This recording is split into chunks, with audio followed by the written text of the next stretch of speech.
شروع اللہ کا نام لے کر جو بڑا مہربان نہایت رحم والا ہے۔ رات کی قسم جب وہ چھا جائے اور دن کی قسم جب وہ روشن ہو جائے، اور اس ذات کی قسم جس نے نر اور مادہ پیدا کیے کہ تم لوگوں کی کوشش طرح طرح کی ہے۔ سو جس نے اللہ کے رستے میں مال دیا اور پرہیزگاری کی اور بہترین بات یعنی کلمہ توحید کو سچ جانا، تو اس کو ہم آسان طریقے کی توفیق دیں گے، اور جس نے بخل کیا اور بے پرواہ بنا رہا اور بہترین بات کو جھوٹ سمجھا، تو ہم اسے رفتہ رفتہ سختی میں پہنچا دیں گے، اور جب وہ دوزخ کے گڑھے میں گرے گا تو اس کا مال اس کے کچھ بھی کام نہ آئے گا۔ یقیناً راہ دکھا دینا ہمارا ذمہ ہے، اور بے شک آخرت اور دنیا ہماری ہی ملکیت ہیں۔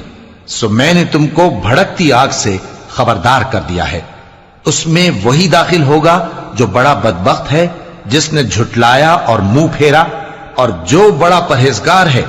وہ اس سے بچا لیا جائے گا۔ وہ جو اپنا مال دیتا ہے تاکہ پاک ہو، اور اس لیے نہیں دیتا کہ اس پر کسی کا احسان ہے جس کا بدلہ اتارا جائے، بلکہ اپنے رب اعلیٰ کی رضامندی حاصل کرنے کے لیے دیتا ہے، اور وہ ان قریب خوش ہو جائے گا۔